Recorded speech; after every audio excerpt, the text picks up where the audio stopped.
이 말씀을 가지고 우리 기독교의 랜드마크라고 하는 그런 말씀으로 나누길 원합니다.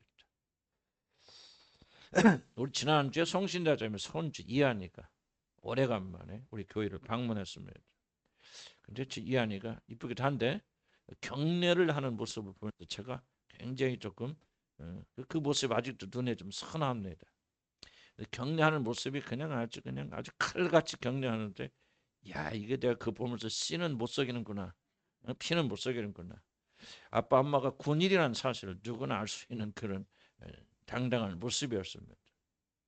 이한이가 경례하는 그런 모습을 뒤돌아보면서 저는 우리 그리스도인들에게도 자신이 어디에 속한 자인지를 분명하게 드러난 그런 표식이 있을까? 나는 세상에 속한 자인지, 그렇지 않으면은 하나님 나라에 속한 자들인지를 보여주는, 확실하게 드러내고 보여주는 그런 중요한 표식이 있을까? 그런 생각을 해봤습니다. 어린 이한이가 경례하는 모습을 보면서 저 아이는 군인 아빠 엄마의 아들이구나, 그렇게 누구나 알 수 있듯이 누가 보아도 여러분이 그리스도인이라고 하는 것을 알아맞힐 수 있는 그런 표식이 하나 있을까? 그래서 저는 먼저 기독교의 랜드마크가 무엇인가 하는 것을 질문으로 저는 오늘 말씀을 시작하고자 합니다. 기독교 랜드마크, 내가 기독교인이란 랜드마크는 무엇인가 하는 것이 오늘 설교의 출발점입니다. 그럼 랜드마크라고 하는 것은 한 지역이나 도시에서 멀리서도 보이는 그 지역을 찾아가려면 몰라도 그 건물이나 그 조형물이나 또는 그 자연을 찾아가면 만날 수 있는 그런 도시나 어떤 지역의 대표적인 것을 가리켜 랜드마크라고 합니다. 그것을 보면 여기가 바로 거기구나, 우리가 지금 어디에 가까이 가고 있구나 하는 것을 당장 알려주는 것을 가리켜서 랜드마크라 그렇게 말합니다. 서울의 랜드마크는 뭘까요? 저는 단연 롯데타워가 아닐까 그런 생각해 봅니다. 123층, 높이만 555m가 되는 그런 건물입니다. 서울에 들어오면 어디서도 동서남북 어디서 봐도 이 롯데타워가 보입니다. 우리 강수영 자매 어저께 장례식에 가는데 날씨가 굉장히 좀 흐려서 잘 안 보였습니다. 그래서 다른 건물 하나도 안 보이는데 딱 서울에 들어가니까 롯데타워만 우뚝 높이 솟아있는 것을 보면서 드디어 내가 의정부를 떠나서 의정부 시골을 떠나서 서울 중심으로 들어가고 있구나 하는 것을 제가 알 수 있었습니다. 바로 이것이 랜드마크입니다. 저는 우리 그리스도인들에게도 그런 랜드마크가 반드시 있어야 된다고 저는 그렇게 생각합니다. 그런데 왜 우리들이 이 랜드마크라는 것이 꼭 있어야 되고 이것을 중요하게 여겨야 하는지, 그 이유가 무엇입니까? 그 이유는 그리스도인들의 랜드마크는 내가 진짜로 어떤 사람인가 하는 것을 이것이 드러내기 때문에 그렇습니다. 특히 이것은 진짜 그리스도인과 가짜 그리스도인을 구분하는 중요한 갈림길이기 때문에 내가 그리스도인의 랜드마크를 가지고 있는가 그렇지 못하는가 하는 것, 도대체 무엇이 그것인가를 아는 것은 매우 중요한 일이라고 저는 그렇게 생각합니다. 만약 이것이 여러분 가운데 있으면 여러분은 참된 그리스도인이고, 이것이 없으면 여러분은 그리스도인이 될 수가 없습니다. 그러니 정말 중요하지 않습니까? 자신이 진정한 그리스도인이라고 말하려면 반드시 이 랜드마크가 여러분 안에 존재해야 됩니다. 오늘 우리들이 읽은 하나님의 말씀 11절은 그리스도인의 랜드마크가 무엇인가를 우리에게 분명히 보여주고 있습니다. 11절 이런 말씀이 있습니다. 너희가 서로 사랑할지니 이것은 처음부터 들은 소식이다. 이 땅에 그리스도인들을 주로 고백하는 자리에 모이면 교회가 세워진 처음 순간부터 지금까지, 그리고 앞으로 영원히 변치 않고 우뚝 서 있는 랜드마크가 무엇입니까? 누가 보든지 저것이 기독교고 바로 저 사람이 그리스도를 믿는 기독교인들이구나 하고 말하게 해주는 그런 랜드마크가 도대체 무엇입니까? 집에 들어가는 현관문에 교표를 붙여서 그리스도인이 되는 것이 아닙니다. 누가 봐도 이 집은 하나님을 믿는 사람들의 집이구나 하는 것을 증명하는 랜드마크는 도대체 무엇입니까? 사도 요한은 오늘 말씀을 통해서 서로 사랑하라는 명령이 그리스도인이 되는 처음 순간부터 우리들에게 알려진 어떻게 생각하면 유일한 랜드마크라고 하는 사실을 강조합니다. 물론 기독교는 우리들이 지켜야 하는 여러 가지 명령들이 있습니다. 그렇지만 시대의 환경에 따라서 그것들은 어떤 강조될 때가 있고 또 어느 시대에 가면은 그것이 약해질 때가 있습니다. 그럼 어느 시대건 어느 환경 아래 있든 어느 집단이든 예수 그리스도를 자신의 주로 받아들여서 교회 일부 같은 모든 자들에게는 처음부터 마지막까지 그 영원히 변치 않는 하나의 명령이 있다면 그것은 그리스도께서 저와 여러분을 사랑하신 것 같이 서로를 사랑하라고 하는 그런 명령입니다. 처음부터 사랑이 계속 강조되었단 말은 진정한 사랑이 실천되는 것이 참된 기독교이다. 그러나 만약 여러분 개인의 삶 속에 교회에 사랑이 없다면 민노라 하면서 서로를 미워한다면 그것은 참된 교회가 될 수 없다는 그런 사실을 밝히고 있는 것입니다. 교회를 교회답게 만들고 나를 참된 그리스도인으로 만드는 기독교의 랜드마크는 다른 것이 아니라 우리들이 그리스도 안에서 서로를 뜨겁게 사랑하는 것입니다.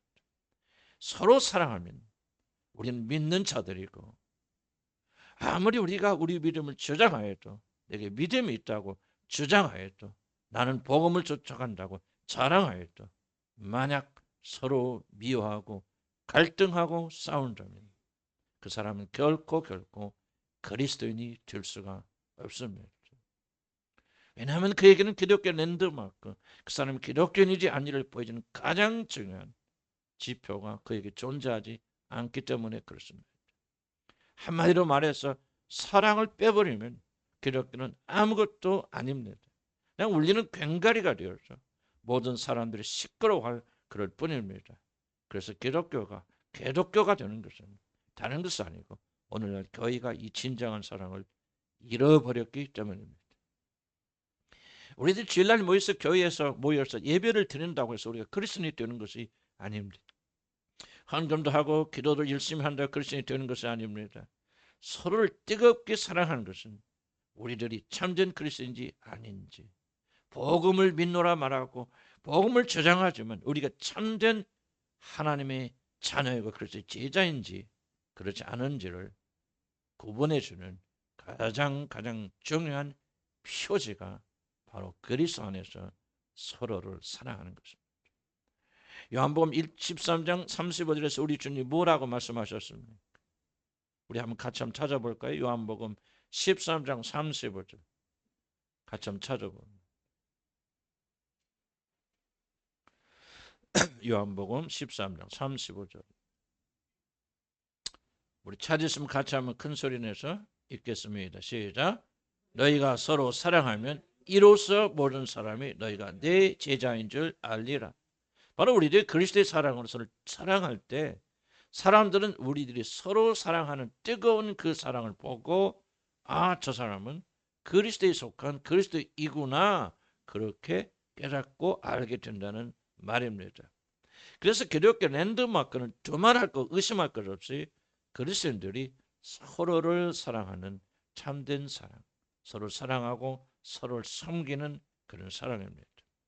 우리가 서로를 뜨겁게 사랑할 때 세상은 우리들이 하나님의 자녀가 되었고 그리스도의 제자가 되었음을 알게 됩니다. 그러나 우리가 서로 사랑하지 않는다면 우리가 무엇이라고 주장하든 우리가 얼마나 열정적으로 모여서 예배를 드리건 세상은 우리가 그리스도에 속했던 사실을 절대로 인정하지 않을 것입니다. 이제 두 번째로 제가 여러분과 나누고 싶은 것은 저는 기독교의 중심이 사랑이라는 사실을 더 분명하게 우리가 밝히기 위해서 오늘 성경은 반대로 사람들이 세상에 속하였다는 증거가 무엇인가를 오늘 성경이 우리에게 보여주고 있습니다. 우리는 무엇을 보고 저 사람이 세상에 속한 세상 사람이구나 그렇게 판단할 수가 있겠습니까?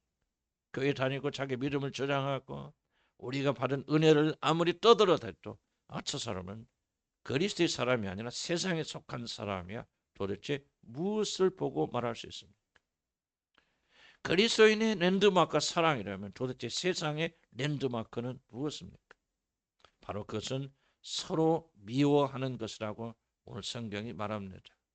바로 세상의 랜드마크 저 사람이 하나님이 아니라 세상에 속했다는 증거는 다른 것이 아니라 서로 미워하고 다투고 싸우는 것입니다.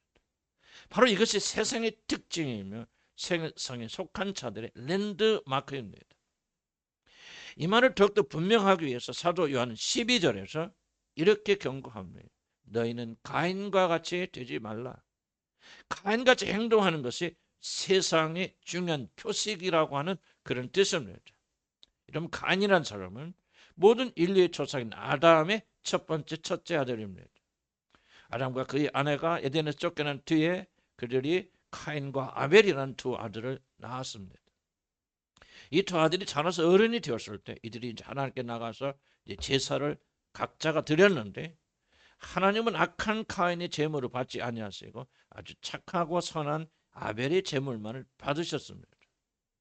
카인은 하나님께서 자기의 제사와 제물을 거절했던 것에 대해서 분노를 일으키면서 동생을 살짝 불러다가 들판에서 그만 그를 죽여버립니다.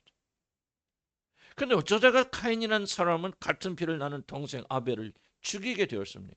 성경은 카인이 악한 자에 속하, 즉 악한 자 사단에게 속하여서 아우를 죽였다고 그렇게 기록하고 있습니다. 아버지 아담은 악한 자에게 속임을 당하였지만 그의 아들 카인은 이제 아예 악한 자와 한패가 되어 친동생을 죽이는 끔찍한 살인을 벌이게 됩니다. 그런데 사도는 가인이 도대체 어떤 일을 하였길래 그가 악한 자인 사단과 한패거리가 되어서 스스로 악한 자가 되었다고 말합니까? 그것은 형제를 미워하고 형제에게 분노함으로 악한 자가 되었다고 그렇게 말합니다. 우리는 성경이 말하고 있는 것을 아주 주의 깊게 우리가 살펴봐야 됩니다. 지금 성경이 강조하고 있는 것은 누군가 악한 자가 다른 세상에 속하였다는 가장 확실한 증거는 다른 것이 아니라 가인처럼 서로를 미워하고 시기하고 질투하고 그래서 결국 그를 죽이는 한마디로 형제를 사랑하지 아니하는 것이 세상의 가장 두드러진 특징, 세상의 랜드마크라고 그렇게 말하는 것입니다. 사랑하지 않고 서로 미워하는 것, 바로 이것이 악한 자에게 속하는 것이고 세상의 랜드마크입니다. 세상은 서로를 미워하고 서로와 경쟁하고 시기하고 그래서 결국 상대를 죽이는 일을 합니다. 이것이 세상의 랜드마크입니다. 정말로 세상이 그런가요? 내가 아는 세상에는 좋은 사람들 그래도 아주 득실득실한데요. 그러나 한번 깊이 생각해 보시기 바랍니다. 세상의 모든 구조는 경쟁이라고 하는 것에 기초하고 있습니다. 그런데 경쟁이라는 말을 좀 거칠게 표현하자면 경쟁이 도대체 무엇입니까? 그는 상대를 넘어뜨리고 상대를 실패하게 만들고 상대를 이기고 상대를 죽이고 내가 살려고 발버둥 치는 것. 이것이 경쟁이 아니겠습니까? 여러분 적자생존이란 능력이 있고 힘 있는 사람만 생존하는 세상 뭐를 말합니까? 힘이 없고 능력이 없는 자들 내가 짓밟고 이기고 죽이는 자들만이 생존할 수 있다는 것이 세상의 생존 법칙입니다. 입시 경쟁 무엇을 말합니까?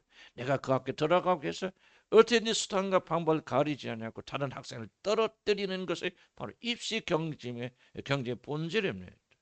나라들끼리 분쟁하고 나라들끼리 다투고 나라들끼리 싸웁니다.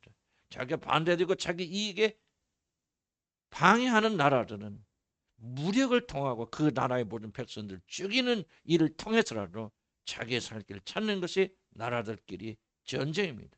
지금 베트남과 태국과 캄보디아가 지금 전면전을 벌이고 있는 이유도 바로 그런 이유입니다. 어떤 이들은 나는 미워는 하지만 살인은 하지 않았어요라고 그렇게 말할지 모릅니다. 정말 그럴까요? 한번 15절을 찾아보시고 우리 한번 15절 다 봅니다. 진리의 말씀인 성경은 뭐라고 말합니까?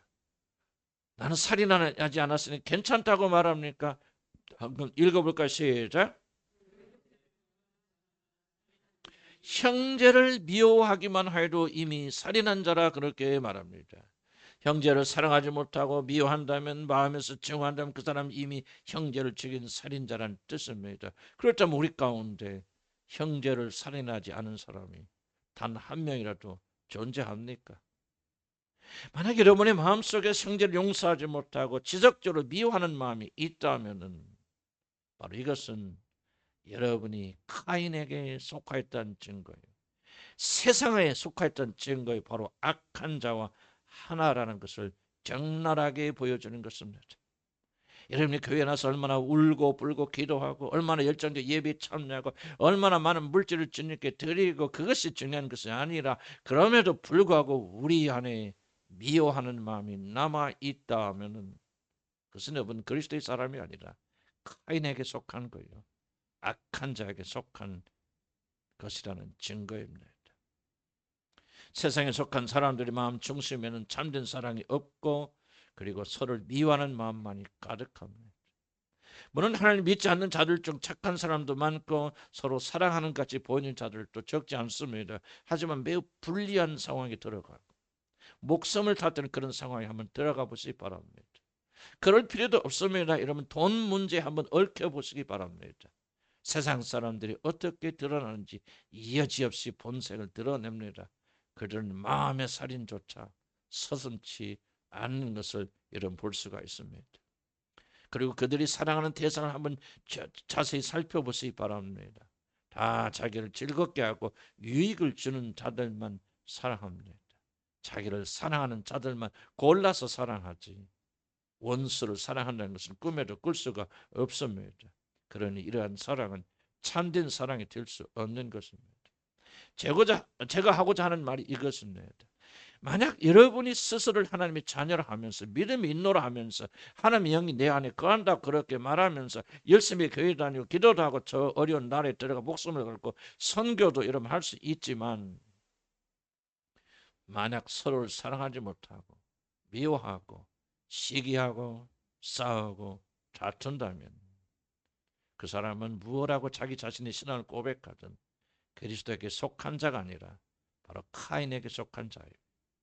악한 자와 함께하는 자라는 사실을 오늘 주의 말씀이 심히 경고하고 있다는 사실을 잊지 않기를 나는 주의 이름으로 간절히 축복합니다. 아무리 나는 예수의 제자다 하나님의 자녀이라고 우겨도 우리 마음을 사랑이 지배하지 않는 자. 비록 완전하진 않지만 우리 마음에 그 사랑이 우리 안에서 역사하지 않는 자면 그리고 원수조차 품으려고 발버둥 치지 않는 자면 그것은 우리가 그리스도가 아니라 원수 사탄에게 악한 자에게 가인처럼 속한 자란 사실을 보여준다고 오늘 누구도 변할 수 없는 진리의 성경 말씀은 우리에게 선포하고 있는 것입니다. 저는 선교사를 있으면서 많은 선교사를 상담하는 기회가 있었습니다. 그들이 오지나 무슬림 국가에서 목숨을 바쳐 복음을 전하는 자들이 자기 집에 있는 배우자나 자녀들이나 같이 일하는 동료들과 심하게 다투고 싸우고 그런 자들이 대부분이라는 사실을 저는 목격하였습니다. 저도 한때 그런 삶을 살았습니다. 죄송하지만 이런 자들은 그의 신분은 물론 다르겠지만 그리스도께 속한 자들이 아니라 카인에게 속한 자들이라는 사실을 성경이 경고합니다. 왜냐하면 카인에게 속한 자들은 형제를 사랑하지 못하고 미워하기 때문입니다. 이런 자들은 세상에 속한 자들입니다. 그렇다면 구원의 증거, 우리들이 하나님께 속했던 참된 증거는 무엇입니까? 14절 보시기 바랍니다. 형제를 사랑하는 자마다 이미 사망에서 생명으로 옮겼나니라고 말합니다. 여러분 사망에서 생명으로 옮겨졌다는 말은 카인에게 속한 자가 이제는 그리스도에게 속한 자가 되었다. 멸망의 나라에서 살아가는 아들의 나라로 옮겨졌다. 이제 하나님의 진정한 자녀가 되었다. 한마디로 말하면 그가 구원받았다고 하는 사실입니다. 그런데 사도 요한은 그 사람이 구원받았다. 하나님의 자녀가 되었다. 영생이 들어갔다는 그 조건, 그 증거가 무엇이라고 말하고 있습니까? 여러분이 개인적인 확신입니까? 나는 구원받아서 나는 하나님의 자녀라고 그렇게 믿는 것입니까? 도대체 무엇입니까? 사도 요한은 바로 그 증거가 형제의 사랑이라 그렇게 말합니다. 형제를 사랑하는 자마다 이미 사망에서 생명으로 옮겼나니 이 말은 형제를 진심으로 사랑하는 사람은 이미 사망에서 생명으로 옮긴 구원받은 사람들이라고 하는 뜻입니다. 다른 자들을 불쌍히 여기고 용서하고 사랑하는 이유가 있다면 이미 그들이 구원을 받아서 영원한 멸망에서 생명을 옮겨졌기 때문에 예수 그리스도의 생명이 그 안에서 생동하고 있기 때문에 다른 자들을 긍휼히 여기고 자기를 해하는 원수들조차 품으려고 발버둥치고 그리고 사랑을 실천한다는 것입니다. 사랑하는 성도 여러분, 우리는 사도 요한이 우리 구원의 가장 중요한 증거를 다른 것이 아니라 다른 자들을 사랑하는 것을 찾고 있다는 사실을 결코 간과하지 않기를 난 주님의 이름으로 간절히 축복합니다. 이런 것을 좋아하든 싫어하든 반대하든 동의하든 우리는 여기 기록된 하나님의 말씀을 1.16도 변개시킬 수 없습니다. 살아계신 하나님의 말씀 분명히 말합니다. 여러분이 구원받은 증거는 다른 것이 아니라 형제를 사랑하는 이 마음이 여러분 안에서 새롭게 일어나고 있는지, 완전하게 사랑하는지를 말하는 것이 아니라 전혀 가질 수 없는 원수까지도, 여러분을 핍박하는 자들까지도 마음에 품고자 하고 그를 긍휼히 여기는 그런 마음이 주어졌으며 그 마음을 실천하고 있는지를 묻고 있다는 사실을 우리는 절대로 간과해서는 안 됩니다. 우리가 변하지 않는 것은, 우리가 여전히 예수를 주로 고백한다 하면서 여전히 세상 사람과 별 다를 바 없는 랜드마크를 가지고 있는 이유는 우리들이 하나님의 말씀을 심각하게 받아들이지 않기 때문에 그렇습니다. 여러분의 경험과 체험과 여러분이 교회가 됐건 선교 단체가 됐든 그곳에서 배웠던 교리에 묻혀서 살아계신 하나님 입에서 나오는 생명의 말씀을 우리 구원에 부른 근거로 삼지 않고 개인적인 체험을 근거로 삼기 때문에 우리는 적지 않은 혼란 가운데 있습니다. 다시 한번 기억하시기 바랍니다. 하나님의 살아있는 말씀을 기록한 사도 요한은 그 사람이 진정한 그리스도인이 아닌지, 그가 영원한 멸망에서 생명을 이미 옮겨진 사람인지 아닌지를 분간하는 가장 중요한 랜드마크가 다른 것이 아니라 형제를 사랑하는 마음이 있는지로 보고 있다는 사실을 잊지 않기를 나는 주의 이름으로 간절히 기원합니다. 만약 다른 자를 사랑하는 마음, 긍휼히 여기는 마음이 여러분의 살아고 있다면 그 사람은 구원받은 하나님의 자녀예요. 그것이 없다면 교회는 다니지만 죽은 자란 사실을 말합니다. 근데 이 말이 자주 오해하는 것은 우리들이 누군가를 사랑한다는 말을 잘못 받아들이기 때문에 그렇습니다. 우리는 자연적으로 누군가를 사랑합니다. 남편은 아내를 사랑하고 아내는 남편을 사랑하고, 그리고 우리 모두는 태어나서 아이들을 자기 자신의 목숨처럼 다 사랑합니다. 악인들도 좋은 것으로 자녀에게 줄 압니다. 우리는 자신을 사랑하고 자신에게 자라해 주는 자들 사랑합니다. 이같이 우리는 누군가를 사랑하기 때문에, 그리고 그런 사랑이 내 안에 있기 때문에 우리는 이렇게 오해할 수 있습니다. 아, 그럼 내가 그리스도인이란 말이구나. 내 안에 이런 사랑이 있는 것을 보니 나는 하나님의 자녀이구나, 그렇게 착각할 수가 있습니다. 그러나 성경에 말하는 참된 사랑은 차원이 다른 사랑입니다. 그래서 사도 요한은 우리들이 하는 것이 참된 사랑인지 아닌지를 결정짓는 것으로 우리들을 향한 그리스도의 사랑을 기준으로 제시합니다. 바로 예수 그리스도의 사랑을 기준으로 제시해서 이 사랑과 우리의 사랑이 일치하면 우리 안에 참된 사랑이 거하는 것이고, 만약 그 사랑과 우리 사랑이 일치하지 않는다면 그것은 감정적 사랑, 자연적, 세상적 사랑이지 우리의 구원의 근거로 제시되는 참된 사랑이 될 수 없다는 것입니다. 16절에서 사도 요한은 참된 사랑이 무엇인가 이렇게 말합니다. 16절 한번 보시기 바랍니다. 여기 이런 말이 기록되어 있습니다. 그가 우리를 위하여 무엇을 버리셨으니? 목숨을 버리셨습니다. 참된 사랑은 누군가를 위하여 자신의 목숨도 아끼지 않고 내어주는 사랑입니다. 요한복음 15장 13절에서 예수 그리스도는 이렇게 말씀하십니다. 사람이 친구를 위하여 자기 목숨을 버리면 이보다 더 큰 사랑이 없느니라고 그렇게 말씀하시면서 우리를 친구 삼으시고, 친구 삼으신 우리들을 위하여 자신 십자가를 지시고 자기 자신의 생명을 우리들에게 내어주셨습니다. 지금 사도 요한이 말하고 있는 건 이것이 참된 사랑이고, 이 사랑이 그리스도인들이 구원을 받은 결과로 주어진 참사랑이라는 것입니다.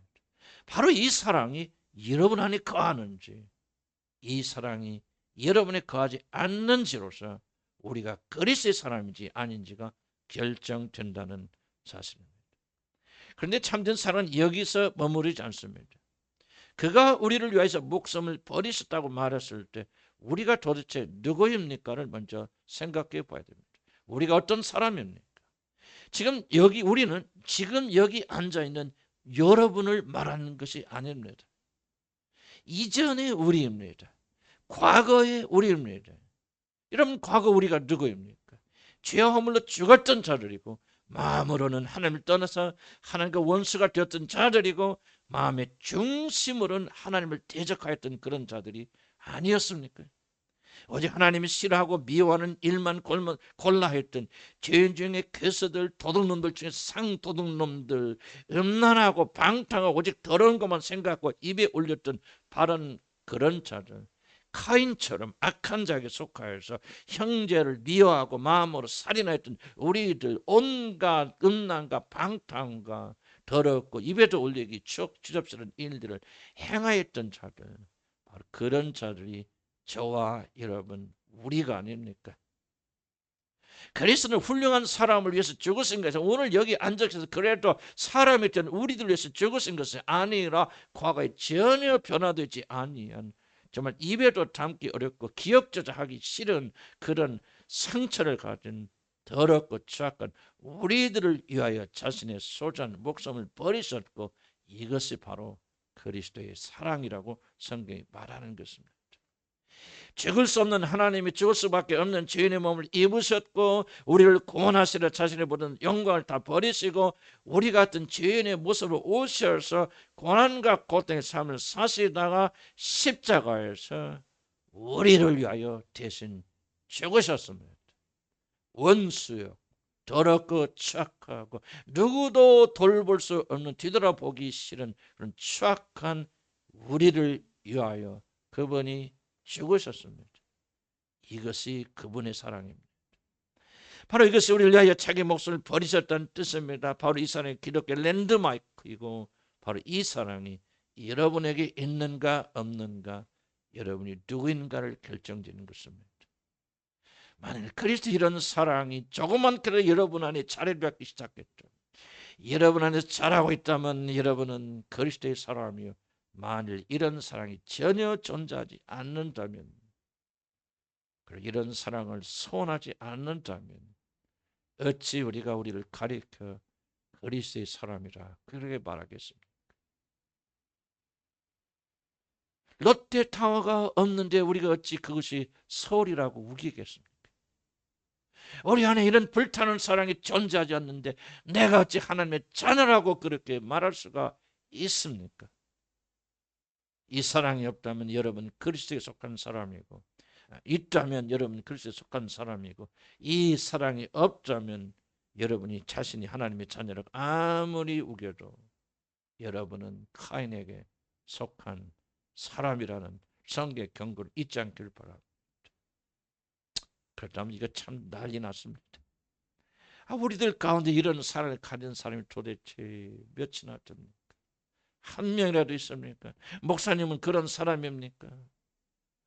하나님을 사랑하는 부자 청년이 네가 구원을 받으려면 내가 가진 모든 재산을 다 팔아 가난한 자에게 나눠줘, 그리고 나를 따르라 그랬을 때 주님 말씀에 고민하여서 뒤돌아간 길을 우리는 기억합니다.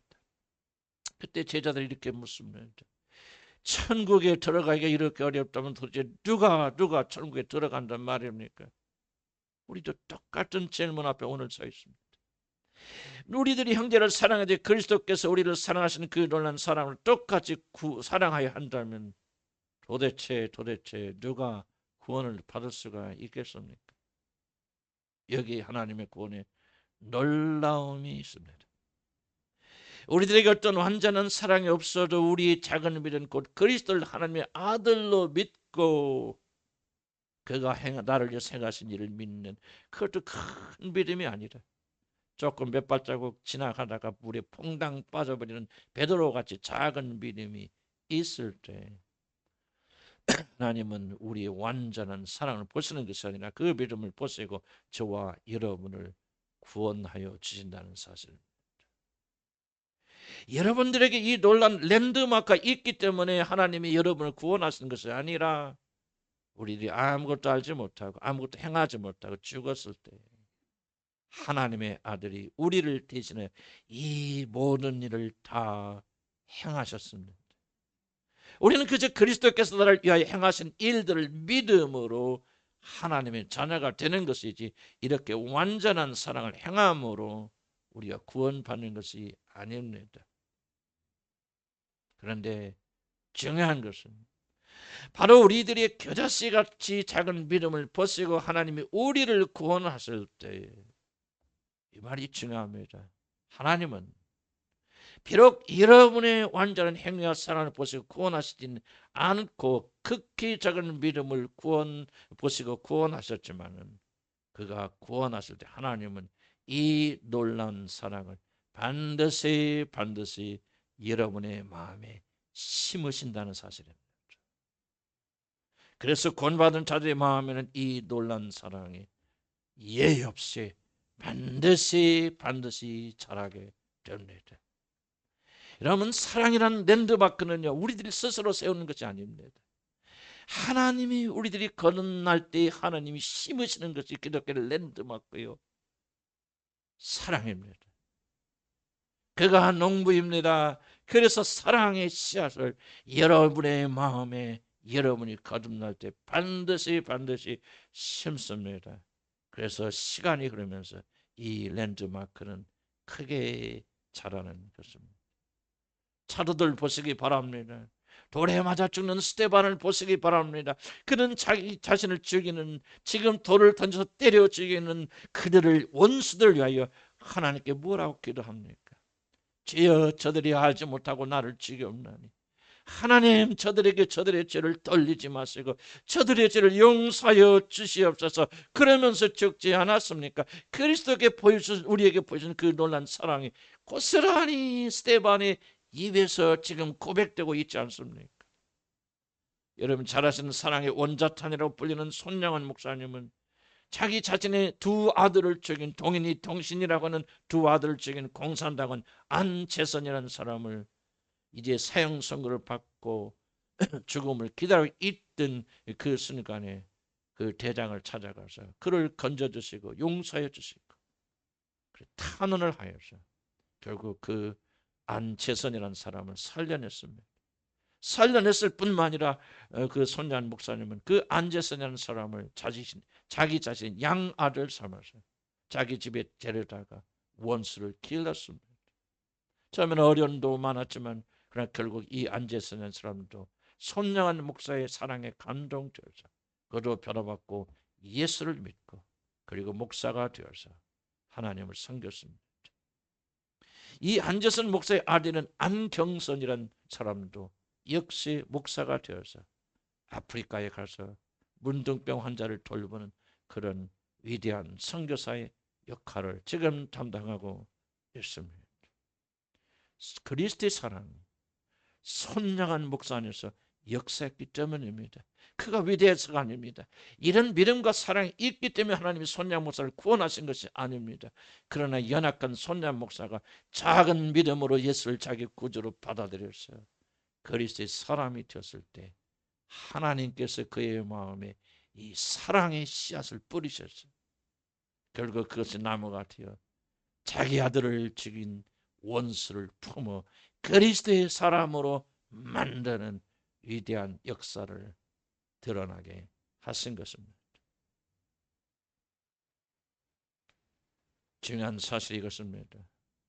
만약 여러분이 진정한 그리스도인이 되었다면, 그리스도의 영이 여러분 안에 거하신다면 여러분의 마음에는 이 거룩한 사랑의 랜드마크가 반드시 세워져 있다는 사실입니다.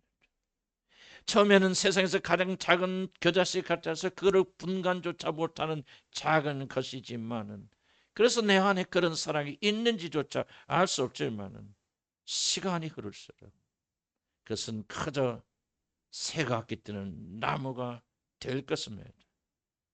그래서 그 사람은 결국 그리스도의 사랑에 사로잡히게 됩니다. 사도 바울은 고린도후서 5장 14절에서 이렇게 말합니다. 그리스도의 사랑이 우리를 강권하는 듯 우리에게 뿌려진 적은 겨자씨 같은 사랑이 우리 안에 자라서 우리를 사로잡아서 우리로 하여금 원수들도 사랑하게 만드는다라고 그렇게 고백하지 않습니까? 원수였던 우리를 그 하나님 앞에서 이제 그분 앞에서 책망할 것이 없는 그런 사람의 사랑의 사람으로 만들어 갔을 것이고, 손양은 목사나 스테반이 보여준 위대한 사랑이 반드시 여러분에게 나올 것입니다. 나오지 않는다면, 잘하지는 않는다면, 죽을 때까지 자기만 알다가 자기도 죽는다면 나는 단호하게 말합니다. 그 사람은 그리스도 아무런 상관이 없는 자요, 한 번도 구원받은 적이 없는 불신자들, 이요 세상에 속한 자요 카인에게 속한 자입니다. 바로 이 일을 위해서 우리는 죄 용서함을 받았고 하나님의 자녀가 된 것입니다. 이런 믿음을 가진 자들은 이제 주님의 사랑을 자기 영역에서 반드시 실천해야 됩니다. 비록 그것이 아무리 작고 보잘것 없다 할지라도 큰 것이 아니라 조그만 영역 속에서 하나씩 둘씩 사랑을 실천하다 보면은 언젠간 반드시 큰 나무로 자라가게 될 것입니다. 그럼 만약 여러분이 그러한 랜드마크가 있다 할지라도 조그만 사랑의 실천을 게을리 한다면 절대로 그 사랑의 나무는 열매를 맺지 못합니다. 저는 확신합니다. 저와 여러분이 꾸준히 이 사랑의 실천을 한다면 언젠가는 반드시 여러분이 스테반과 같은 자들이 될 것이고 손양한 목사 같은 자들이 될 것이라고 저는 그렇게 확신합니다. 다시 한번 말합니다. 여러분이 스테반과 같고 손양한 목사같이 되어야 구원을 받는다는 말이 아니라, 여러분은 구원을 받았으니, 그리고 여러분이 진정으로 구원을 받았다면 다른 것이 아니라 반드시 여러분에게 그 무엇보다도 이 사랑의 열매가 맺히게 될 것이고, 만약 그것이 없다면 불행히도 그 사람은 전혀 그리스도의 사람이 아니라는 사실입니다. 그렇게 되려면 아주 작은 일부터 꾸준히 실천하시기를 나는 주님을 축복합니다. 그리스도의 이 놀라운 사랑을 가정에서, 직장에서, 길거리에서 보여주시기를 주님을 축복합니다. 작은 친절의 한마디, 엘리베이터 타고 내릴 때마다 안녕하세요, 아이를 보면서 쓰다듬 주면서 격려의 한마디, 격려의 포옹, 다른 자들 위한 작은 희생 하나, 이런 것들이 쌓여서 여러분 스테반이 되고 손양한 목사가 될 것입니다. 저는 어제 교인들과 함께 강수경 자매 아버지 장례식장에 다녀왔습니다. 저는 거기에서 우리 교인들이 강수경 자매를 만나서 안아주고, 또 어떤 자는 얼굴을 비벼주면서 위로하는 그런 모습을 물끄러미 저는 바라보았습니다.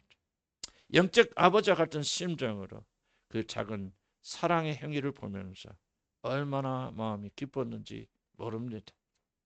그것을 보면서 저는 마음에 소망이 생겼습니다. 이제 우리 교인들도 사랑의 사람이 될 수 있겠구나. 지금 오늘 비록 저 조그만 하나의 사랑 행위지만 나는 그들 주고받는 걸 통해서 진실된 사랑이 오고 가는 것을 저는 보았습니다. 작은 친절, 작은 사랑 행위가 그리스도의 완전한 사랑으로 자라게 만들어줍니다. 큰 것이 아닙니다. 위대한 것이 아닙니다. 그렇게 작은 하나의 사랑을 실천하게 될 때 우리는 그리스도의 사랑으로 반드시 자라게 될 것입니다. 우리 집은 아침마다 버리는 예식이 있습니다. 제가 아침에 일어나서 서로의 얼굴을 처음 볼 때 우리는 반드시 우리 아내 그리고 아들 우리 서로 반드시 뽀뽀를 하여주고, 그리고 6초 동안 허그를 합니다. 제가 셉니다. 하나, 둘, 셋 그런 식으로 할 때 있지만 반드시 우리는 뽀뽀를 하고 그리고 6초 동안 포옹을 합니다. 또 요즘 생각은 아침에 한번 하니까 너무 이거 적다. 우리 저녁에도 한 번 더 하자. 이런 식으로 지금 그렇게 되어졌습니다. 집에 들어오면은 집에 안에 제가 일을 마치거나 밖에 나왔던 사람 위치로 들어오면 우리 집에 있던 사람은 다 같이 한쪽에서 기다려서 웰컴 하고 우리 환영하며 또 포옹을 합니다. 저는 그런데 이 작은 행위가 얼마나 큰 열매를 맺고 있는가 저는 실감하고 있습니다. 이게 결코 작은 게 아니구나. 이런 게 자라고 쌓아서 우리 안에서 사랑을 만들어가는 것을 체험하고 있습니다. 사랑하는 성도 여러분, 위대한 사랑은 큰 것으로부터 시작하지 않습니다. 이미 우리 안에 그리스도의 놀라운 사랑이 심겨져 있기 때문에 이 사실을 믿고 작은 사랑을 실천하게 될 때 이 작은 사랑은 반드시 큰 나무가 될 줄로 저는 믿습니다. 나는 하나님을 믿고 하나님의 위대하심을 믿고 하나님의 구원의 역사의 위대함을 저는 믿고 있기 때문에 저는 우리가 아무리 부족한 자라 할지라도 아무리 악한 자라 할지라도 만약 우리들이 작은 사랑의 행위에 충실하게 된다면 우리는 반드시 스테반과 같이 그리고 손양 목사 같은 사랑의 사람들이 될 줄로 믿습니다. 저는 여러분에게 마지막으로 묻고 싶습니다. 여러분은 카인에게 속한 자들입니까? 그렇지 않으면 저 위대한 사랑의 사도이신 그리스도에게 속한 자들입니까? 여러분에게는 랜드마크, 그리스도의 이 랜드마크가 여러분 마음에 새겨져 있습니까? 그리고 여러분은 이 삶 속에서 이 랜드마크에 따라 살기 위해서 조그만 사랑을 실천하고 계십니까? 기도하시겠습니다.